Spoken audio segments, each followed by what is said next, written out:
La pose du torchis, un geste séculaire que l'homme accomplissait déjà dans les sociétés préhistoriques. C'est aussi le dernier stade de la restauration d'une maison à pans de bois, construction traditionnelle en pays d'Auge.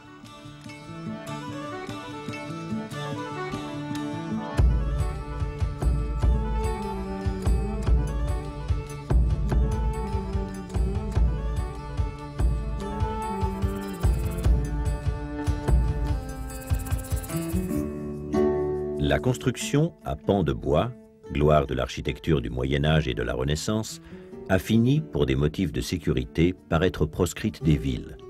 Ce mode de construction est cependant resté en usage dans de nombreuses campagnes jusqu'au XIXe siècle, époque où on l'abandonna là aussi, le jugeant méprisable et incompatible avec les notions de progrès. Bien qu'elle ne soit pas du tout une exclusivité de l'architecture du pays d'Auge, la construction à pans de bois en est devenue le symbole. En effet, pendant des siècles, elle a constitué le seul mode de construction pratiqué dans cette région dépourvue de ressources minérales suffisantes. Terre de transition entre la Haute et la Basse Normandie, le pays d'Auge, dans le département du Calvados, est une contrée de bocages, de haies, de chemins creux. En 1631, dans son Histoire générale de la Normandie, Gabriel Dumoulin le décrit ainsi. Le terroir d'Auge est humide et bas, et néanmoins un des plus riches de toute la province. Les coteaux et les closages qu'on y laboure ne portent pas assez de grains pour nourrir les habitants, mais la terre les récompense bien, car les herbages y sont si fertiles que 3 fois par an, on les peuple de bœufs qui s'y engraissent, et c'est une merveille de voir le grand nombre qu'on en tire pour la provision de Rouen et Paris. Les vaches y rendent tant de lait que l'été, la livre de beurre ne vaut que 2 sols, et la douzaine de fourmages, 5. Il y a si grande quantité de pommiers qu'un homme y fait quelquefois 200 ou 300 tonneaux de cidre, si agréable au goût qu'il répare aisément le défaut du vin, et transporté par les rivières de Dives et de Touques au Havre de Grâce, à Honfleur et à Rouen, apporte un très grand profit. 350 ans plus tard, l'élevage, la production de lait et la culture de la pomme restent les principales activités agricoles du bocage augeron. Comme un heureux pendant au maintien de ces traditions agricoles, on a entrepris depuis quelques décennies un important effort de réhabilitation de l'architecture rurale traditionnelle.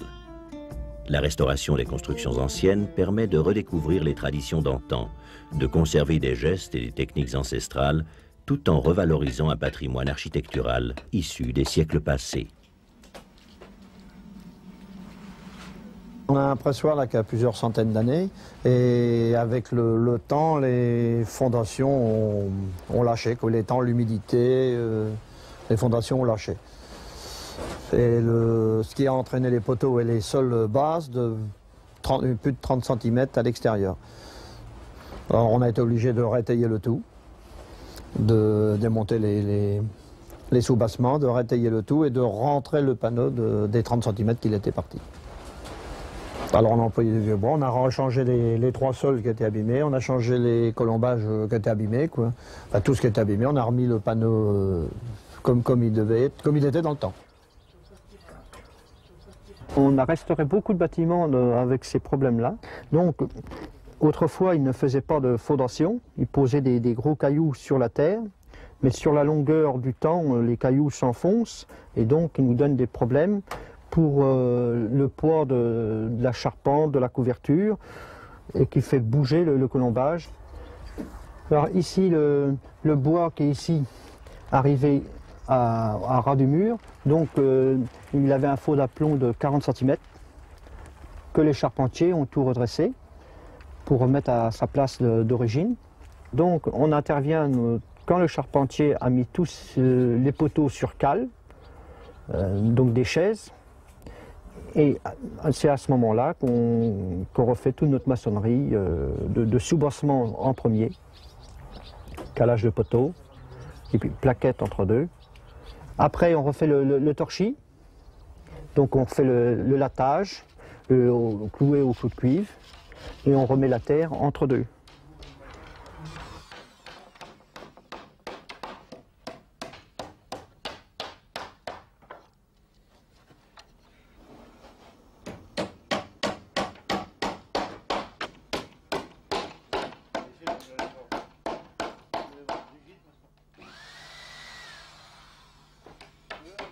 On va commencer, c'est les travaux là, une maison qui a environ 200 ans. Tout est à reprendre, hein. Les linteaux, tout ce qui est abîmé. En principe, c'est sous les fenêtres que c'est le plus souvent abîmé. Bon, les sols sont très souvent abîmés puisque c'est la pièce basse. Les parties hautes, on les trouve pas mal en principe, quoi. Et puis alors il y a les pieds de poteau qu'on greffe ou on change les poteaux, ça dépend l'état du poteau. On la remet dans son état original avec des boîtes de réemploi, des boîtes de récupération de bâtiments de même origine mais démontés, quoi, qui ne servent plus, et on récupère les bois pour refaire ces bois-là. Oui, alors la maison, on la voit quand même pas en trop bon état, il y a pas mal de pièces d'abîmées, mais enfin, ça se refait bien. Le pressoir était plus abîmé que ça et on l'a remis en état. Et sur le pressoir, on n'a mis que des vieux bois. Apparemment, de loin, on croirait qu'il est neuf, alors que c'est tout bois de réemploi. Et la terre a été refaite à l'ancienne. Le principe de base de l'édification du bâtiment à pans de bois, tel que nous le connaissons, a été établi dès l'âge du fer, il y a près de 25 siècles. Les découvertes archéologiques révèlent que dès cette époque est apparue la méthode de construction d'une structure de bois reposant sur un soubassement maçonné. Un peu plus tard, apparaît le système d'assemblage des éléments de la structure par des tenons et des mortaises. Dès l'adoption de ces deux principes, la construction à pans de bois pourra affronter les siècles, son ossature étant isolée de l'humidité du sol et les différents éléments de sa structure pouvant être remplacés selon les besoins en démontant les assemblages. De nombreux spécimens issus des 4 siècles passés témoignent en Pays d'Auge de la solidité et de la longévité de la bâtisse à ossature de bois.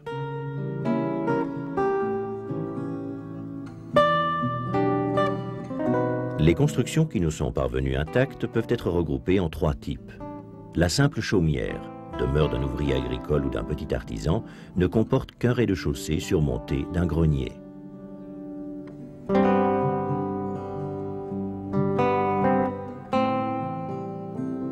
La ferme à bâtiments dispersés, répartis sur un herbage généralement planté de pommiers. Les diverses constructions, isolées les unes des autres pour prévenir la propagation d'éventuels incendies, abritent, outre l'habitation, les locaux d'exploitation, étables, écuries, pressoirs, celliers, fours à pain. Le manoir, demeure du propriétaire d'un fief qui n'est pas autorisé à construire un château avec tours et donjons. Cette construction rurale, où l'appartement des maîtres côtoie les bâtiments d'exploitation, est entourée de vastes étendues de prairies et de vergers. Parmi les bâtiments annexes du manoir, privilèges et marques distinctives des fiefs et terres seigneuriales, se trouve parfois le colombier. Ce symbole de l'aristocratie n'en est pas moins une source de revenus importants, car la chair des pigeonneaux est fort appréciée et entre largement dans la composition des menus.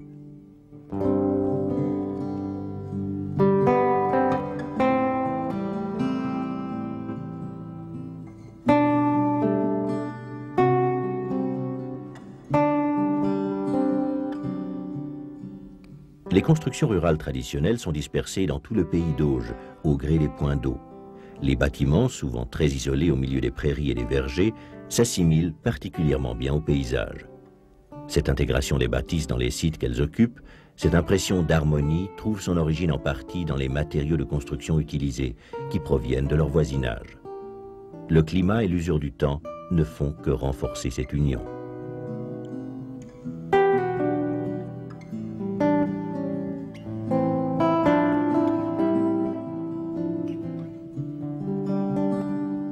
Les manoirs, les exploitations agricoles, les modestes logis, qui révèlent chacun le statut social et le mode de vie de leurs habitants respectifs, ont cependant des traits communs bien distincts. Ils reflètent tous un caractère propre à la région, un caractère issu de son sol, de son climat et de son histoire.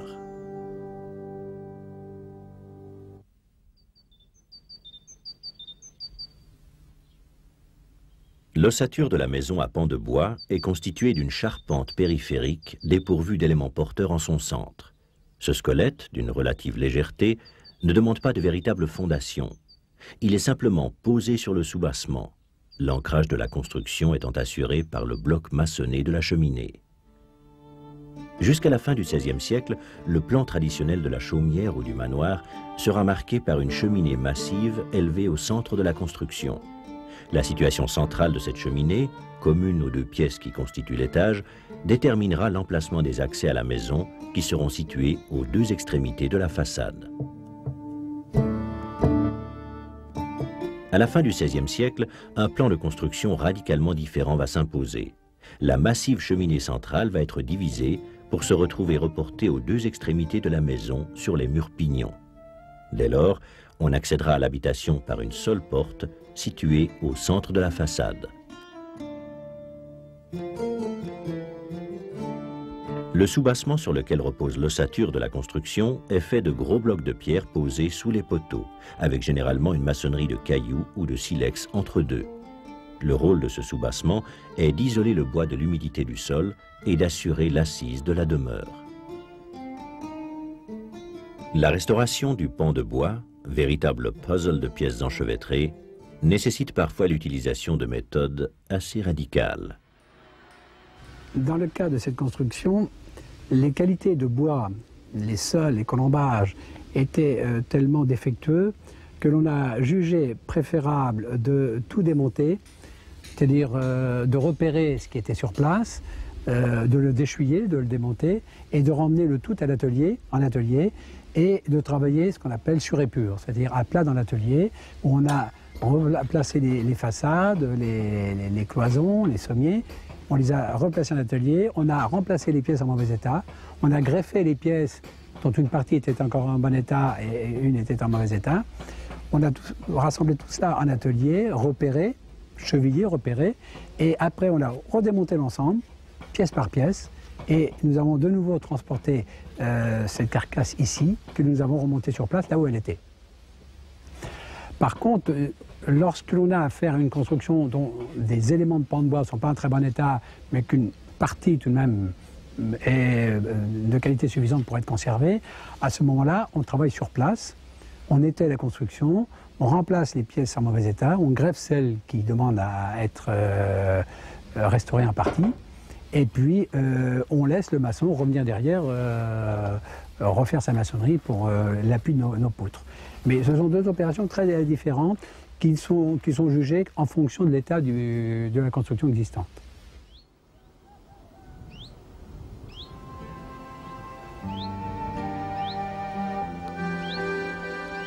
L'architecture rurale augeronne est fortement marquée par l'esprit créatif des compagnons bâtisseurs. Le client exprime ses désirs et fournit le matériau nécessaire à la construction. Le bois disponible va donner la dimension, la forme de la bâtisse. Le riche propriétaire peut parfois se procurer du chêne de haute futaie généralement réservé à la construction navale. Le fermier ou le petit cultivateur peut, selon le droit d'usage, prélever un arbre ou deux dans le bois de village ou abattre des chênes de bocage pour faire ou refaire sa maison. Souvent, le charpentier n'a à disposition que du bois de réutilisation provenant du démontage de bâtiments qui n'ont plus d'utilité. Comme le mode de construction à pan de bois facilite les transformations, de très nombreuses bâtisses évoluent au fil des siècles. Pour répondre à une progression sociale ou à l'agrandissement des familles qui y habitent, certaines demeures s'étendent, conservant tout ou partie de la construction ancienne. D'autres sont remises au goût du jour et en partie incorporées dans une construction nouvelle. Certaines fermes, grâce au changement de conditions de leurs propriétaires, se transforment lentement en manoirs. Ainsi, de très nombreuses constructions échappent à toute classification rigide.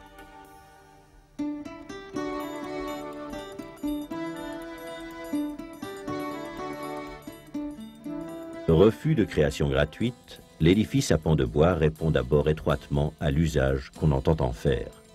Il dépend aussi du mode de vie de l'époque de sa construction, du goût et du talent de son bâtisseur, et des matériaux dont celui-ci dispose. Chaque bâtiment est ainsi particulier, mais l'édification de l'ossature principale de la construction est régie par certaines règles élaborées au fil des siècles par les générations de charpentiers.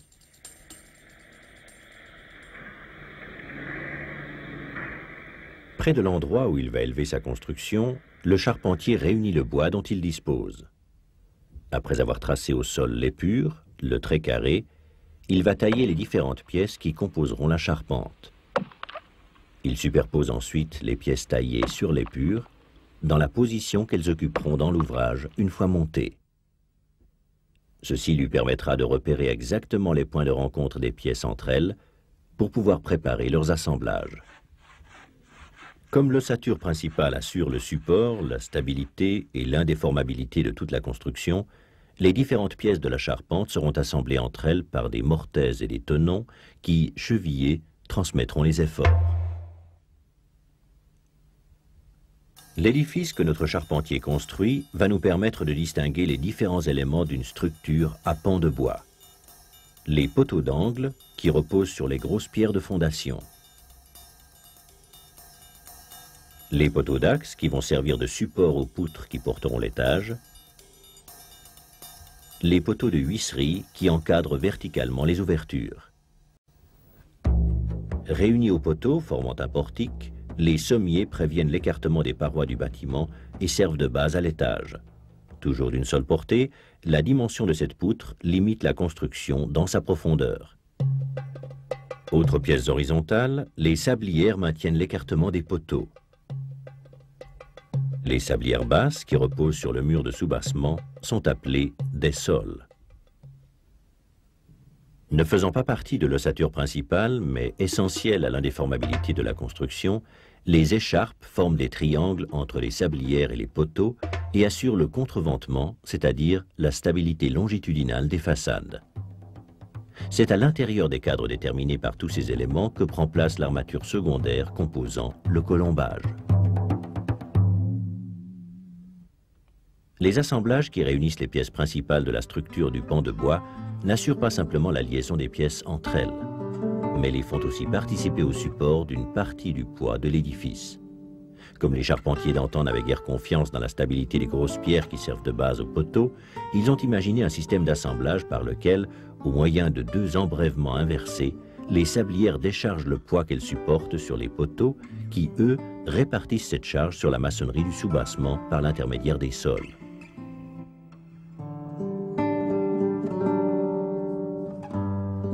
Un très savant système qui démontre bien l'ingéniosité et le très haut degré de maîtrise atteint par les bâtisseurs du passé.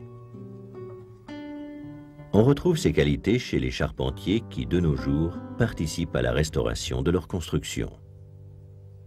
Dans cette construction, nous n'avons pas pris le même procédé que la précédente, puisque l'examen et le diagnostic que l'on fait avant de prendre la décision de démonter ou ne pas démonter fait que nous examinons la qualité des pièces, nous examinons la qualité des assemblages, les modifications qu'il est nécessaire de faire pour adapter au nouvel aménagement de la construction.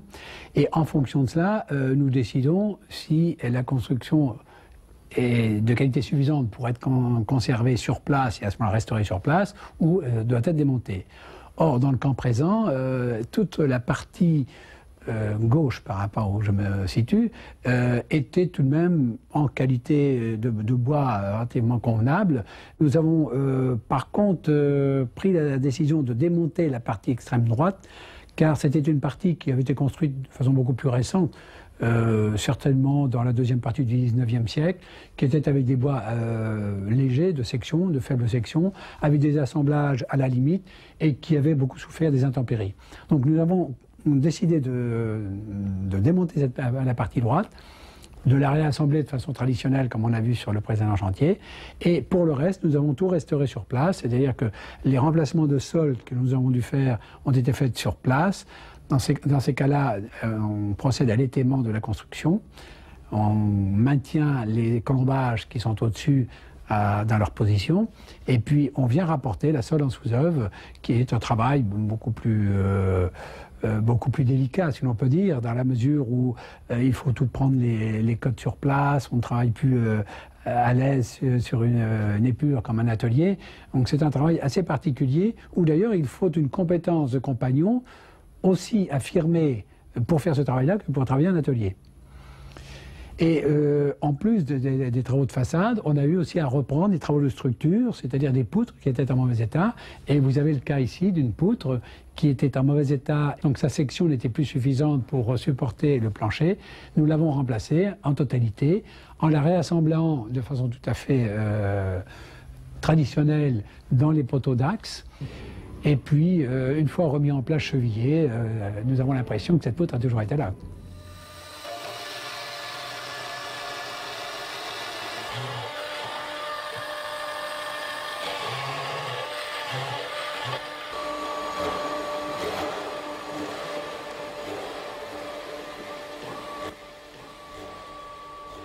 Pour restaurer une maison à colombage, pour lui redonner sa forme originelle, le charpentier retrouve les méthodes et les gestes des compagnons bâtisseurs du passé.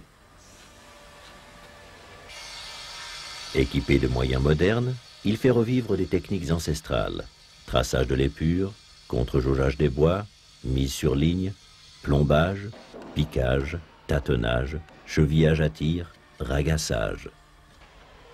Tous ces procédés, développés par des générations d'artisans, constituent l'art de la charpenterie, un art qu'ils ont élevé à un très haut degré.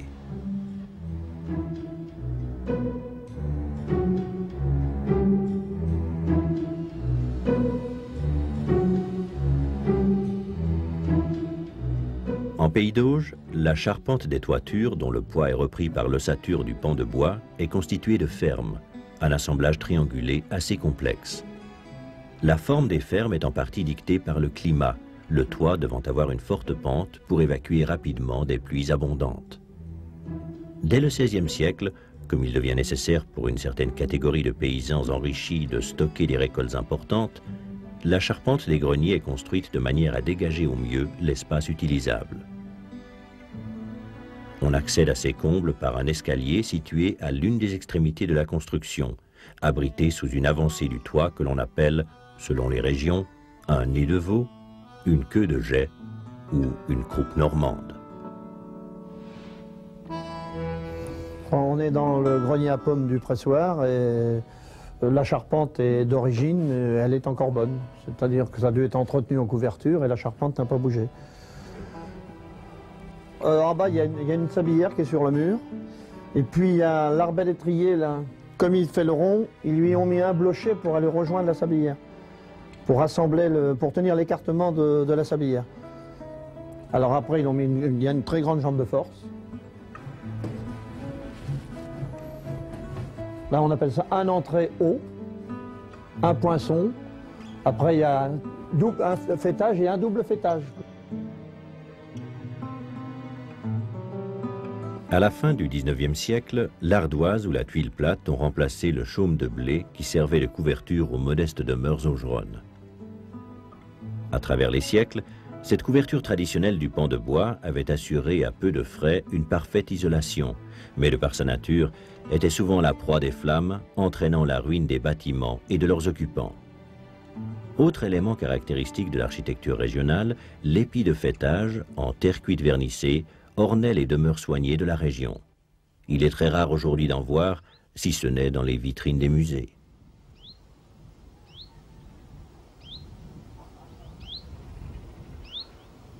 Construit selon le système à panneaux d'étage ou selon le système à portique, le pan de bois qui comporte plusieurs niveaux peut présenter une façade lisse ou une façade en encorbellement.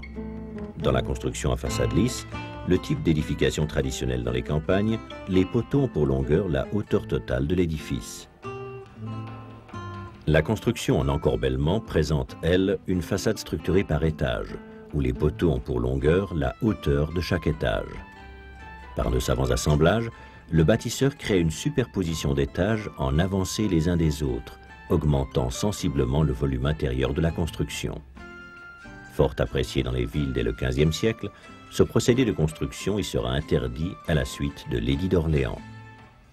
Dans le Pays d'Auge, par goût, puisque ce n'est pas par manque de place, on bâtira parfois sur ce modèle jusqu'au XVIIIe siècle. Jean-Louis Champion, maître charpentier, nous révèle les mystères d'un encorbellement. Ici, vous avez le poteau de la partie basse du rez-de-chaussée, le poteau du rez-de-chaussée, avec ces différents assemblages. Nous avons un enfourchement accompagné d'un tenon, hein, dans lequel vient se loger une pièce qu'on appelle sablière haute du rez-de-chaussée.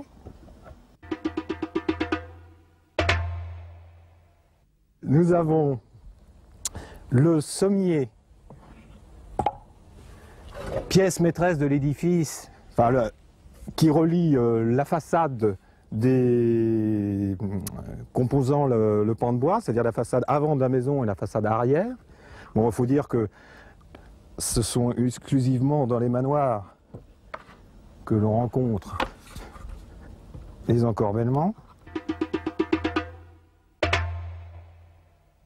Ce sommier, je ne vous ai pas montré, mais avait un décrochement par rapport à cet arasement-ci, un décrochement par rapport à la sablière, qui permet de pratiquer un assemblage qu'on appelle une queue d'aronde, hein, qui évite l'écartement des bois. Ensuite, l'entretoise. L'entretoise est une pièce horizontale qui permet de faire la jonction entre la sablière basse de l'étage et la sablière haute du rez-de-chaussée. Ces deux pièces que je viens de poser, en général, sont, bon là il y a juste un chanfrein, mais elles sont en général moulurées et peuvent recevoir dans les extrémités une sculpture type rageur. Ensuite vient s'assembler, toujours avec une queue d'aronde, là on la voit très bien, dans le sommier, la sablière haute qui forme goutreau, c'est-à-dire que là c'est pas présenté, mais ici en général elle a une saillie, bon là on la voit, et est accompagnée d'un profil qui permet le renvoi d'eau entre la partie inférieure de l'ouvrage et la partie supérieure. Puis le poteau de la partie haute,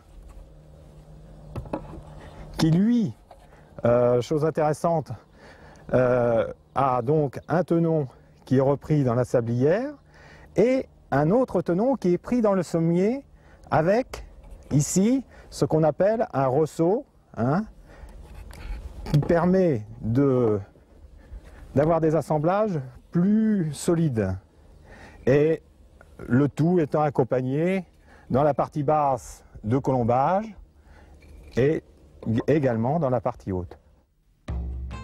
L'encorbellement, un très savant assemblage réalisé avec les moyens artisanaux disponibles au Moyen-Âge.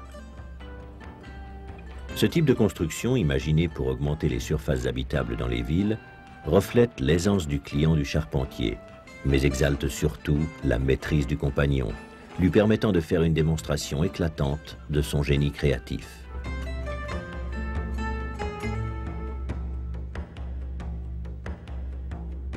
L'homme, dans son milieu naturel, aspire à la créativité, à la générosité, au don de soi. Il communie étroitement avec toute chose, dont l'architecture du Pays d'Auge en est un témoignage vivant. Voilà un bel exemple de la créativité et de la générosité des hommes et des charpentiers qui, dans les siècles précédents, nous ont laissé une empreinte due à leur savoir et à l'amour de leur métier.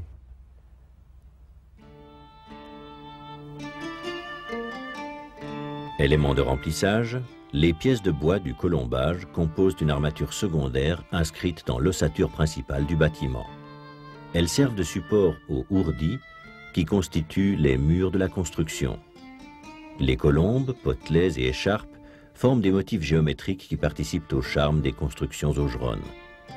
Évoluant au fil des modes et des siècles, la disposition des éléments du colombage révèle les préoccupations esthétiques des bâtisseurs.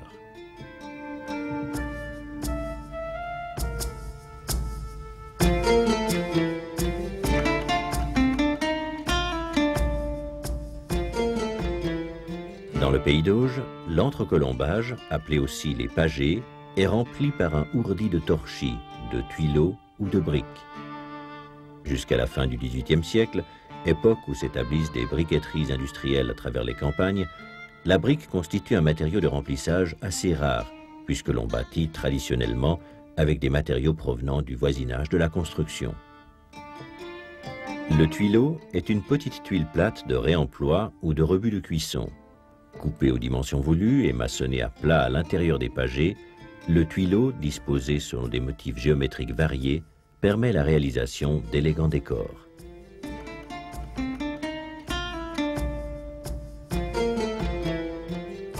Le torchis est le matériau de remplissage le plus commun dans les constructions augeronnes.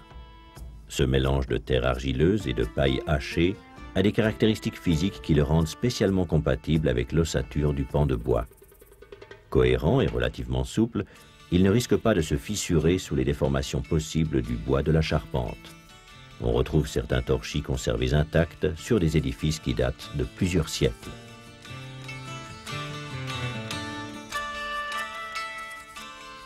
Le torchis est très économique pour le paysan bâtisseur qui peut généralement le préparer et le poser lui-même en mode filandreuse sur un lattage assez serré. La paille qui est incorporée à la terre argileuse va stabiliser un retrait excessif au moment du séchage. Le paysan bâtisseur n'étant plus là pour préparer le torchis de ses murs, une production mécanisée s'est développée pour répondre à la demande créée par la réhabilitation du pan de bois traditionnel.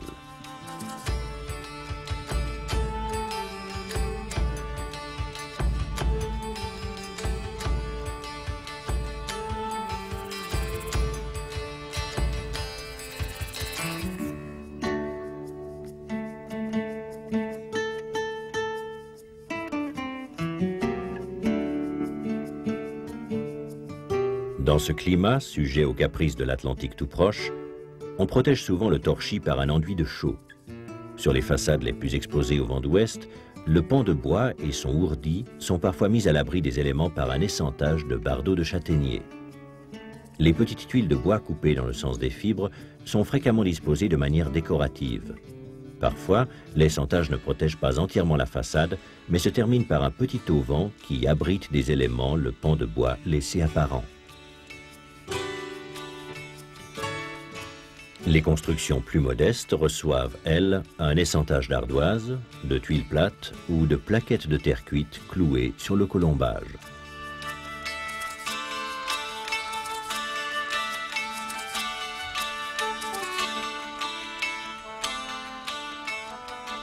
Modeste grange, riche demeure, les constructions traditionnelles à colombage sont un témoignage vivant des siècles passés. En savants techniciens, en artistes accomplis, leurs bâtisseurs ont créé une architecture remarquable et attachante, chargée de traditions et de valeurs humaines. Ce patrimoine exceptionnel, pour qu'il demeure, doit être entretenu, restauré, compris, aimé. Quand les techniques, mais aussi l'esprit de création qui anima ces bâtisseurs sont respectés, la réhabilitation de cette architecture populaire lui permet de résister aux assauts du temps pour préserver la mémoire du passé.